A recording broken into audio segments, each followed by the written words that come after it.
Álvaro Jiménez Mendaroarra duela urtebete inguru hasi zen trialzina egiten. Gaur, Aretxabaletako Oztopo Trialzin klubean dihardu eta txapelketetan ere hasia da lehiatzen bera baino zaharragoekin.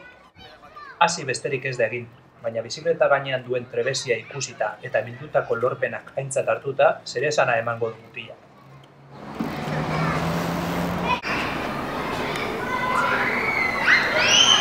Bueno, Álvaro, noiz hasi zinen bizikleta gainean? Ni 7 urteekin hasi nintzen bizikleta gainean.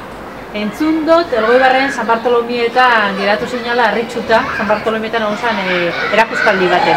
Ze ikusi zen duan hainbeste gustatu zitzaizuen hori, zer zen?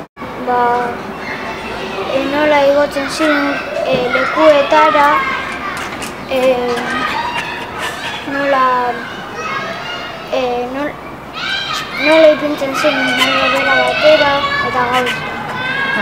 Gaur egun, lehiatzen ere basabiz, txapelketetan eta orduan San Bartolomeetan ikusi zen itxun haietako batzuk ikusten dituzu, txapelketetan? Bai, askotan. Askotan? Eta lagunak ere badituzu batzuk? Bai, pila bat. Ze ikasi dezu haien gandik? Ikusita beraiek atzekoarekin botatzen, lekuetara igotzen, ekilibroa lantzen eta horko gara. Zer da zaiena? Niretzat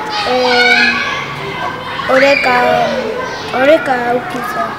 Bueno, 9 urtein dituzu, eta biztan da asko gustatzen zaizula. Bai, asko. Nora iritsi nahiko zenuk edo zein da zure idolo edo zein jarraitzen duzu asko? Munduko kanpeonatora iritsi.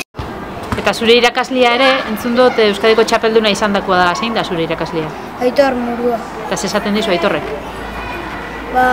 Oso azkarra aurreratu detela eta oso ondo nabilera. Mendaron ikusi dugu ume asko, zure ikaskide dian asko zuri begira eta txaloka ikusi ditugu. Zure inguruko umiek ze esaten dizute?